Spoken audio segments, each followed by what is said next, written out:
Welcome to everyday cooking. இன்னைக்கு நம்ம பார்க்க போகிறது பிரெட் பிஸ்தா குல்ஃபி. இது ரொம்ப க்ரீமியாக நிறைய நட்ஸோட செம்ம டேஸ்ட்டாக இருக்கும். அண்ட் நீங்கள் அதை வாயில் போடும்போது சில்லுன்னு மெல்ட் ஆகும் பாருங்கள். இதோட டேஸ்ட்டை அடிச்சுக்கவே முடியாது. கண்டிப்பாக ட்ரை பண்ணி பாருங்கள். இதுக்கு நம்ம ஒரு 2 ஸ்லைஸ் பிரெட் எடுத்துக்கலாம். ஓரம்லாம் கட் பண்ணிக்கலாம். இப்போ இதை குட்டி குட்டியாக பிச்சு போட்டு நல்லா மிக்சியில் அடிக்க போகிறோம்.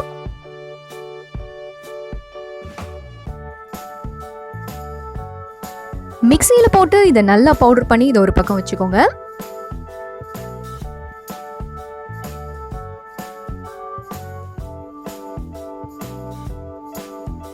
இதோ நம்ம பிரெட் ரெடி. அடுத்ததான் ஒரு பாத்திரத்தில் 1 டீஸ்பூன் அளவுக்கு கார்ன்ஃப்ளவர் எடுத்துக்கோங்க. 2 டேபிள் ஸ்பூன் அளவுக்கு மில்க் பவுடர் எடுத்துக்கோங்க.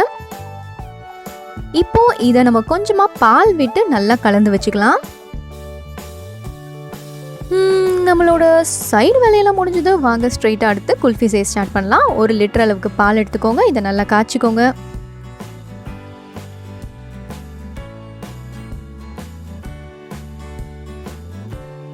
இதோ பால் சூப்பராக பொங்கிருச்சு. இப்போ நம்ம இந்த பாலை பாதியாக வற்ற விடணும்.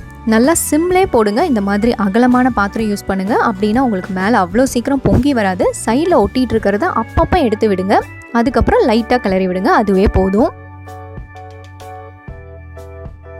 இதோ நல்லா பாதியாக வத்திருச்சு. இப்போ சுகர் சேர்க்கலாம். சர்க்கரை 1/4 கப் நாங்கள் சேர்த்துருக்கோம். நீங்கள் தேவைப்பட்டா ஜாஸ்தி சேர்த்துக்கோங்க.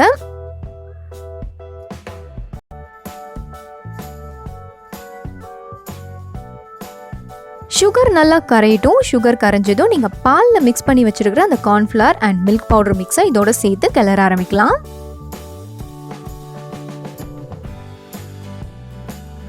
உங்ககிட்ட மில்க் பவுடர் இல்லைன்னா கூட ஒரு 1/2 டீஸ்பூன் அளவுக்கு கார்ன்ஃப்ளவர் சேர்த்துக்கோங்க. பட் மில்க் பவுடர் போட்டால் இன்னும் கொஞ்சம் டேஸ்ட்டாக இருக்கும்.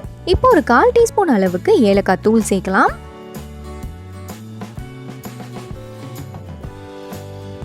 அடுத்ததாக 2 டீஸ்பூன் அளவுக்கு பிஸ்தா பொடி சேர்க்குறோம். பிஸ்தா பொடிங்கிறது வேற ஒன்றும் இல்லைங்க. ஒரு 10 பிஸ்தா எடுத்துக்கோங்க. அதை நல்லா வறுத்துட்டு மிக்சியில் பொடி பண்ணிவிட்டு இதோட சேர்த்துருங்க.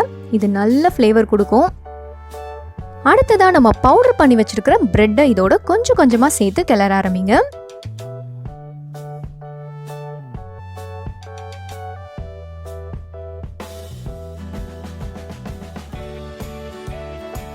நீங்கள் பிரெட்டை போடும் போதே தெரியும், போட போட இது கெட்டியாயிட்டே வரும்.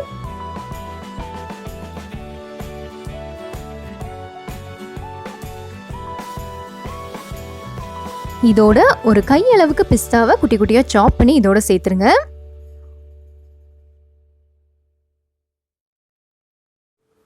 இது தண்ணியாகவும் இல்லாமல் கெட்டியாகவும் இல்லாமல் கரெக்டான ஸ்டேஜுக்கு வந்திருக்கு. இந்த டைமில் நீங்கள் ஸ்டவ் ஆஃப் பண்ணிக்கலாம்.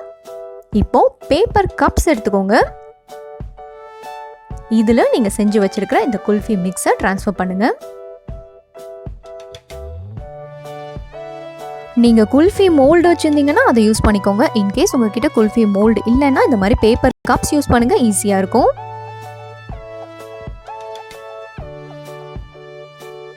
இதை க்ளோஸ் பண்ணுறதுக்கு நான் கிளிங் யூஸ் பண்ணியிருக்கேன். இன்கேஸ் உங்ககிட்ட இது இல்லைன்னா சாதாரண பிளாஸ்டிக் கவரே யூஸ் பண்ணுங்கள். அண்ட் ரப்பர் பேண்ட் போட்டு இதை சுற்றி விட்டுருங்க. கரெக்டாக நிற்கும்.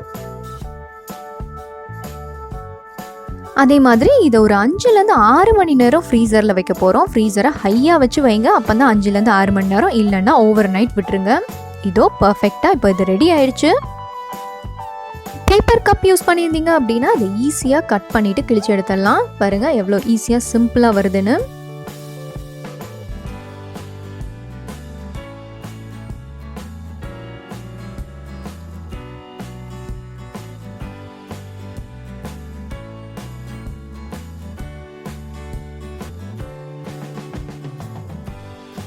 இந்த குல்ஃபி ரொம்ப க்ரீமியாக செம்ம டேஸ்ட்டாக இருக்கும். அண்ட் ஆல்மோஸ்ட் வின்டரும் போயிடுச்சு. ஸோ சம்மர் வரைக்கும் இதை செய்கிறதுக்காக வெயிட் பண்ணாதீங்க. கண்டிப்பாக ட்ரை பண்ணி பாருங்கள்.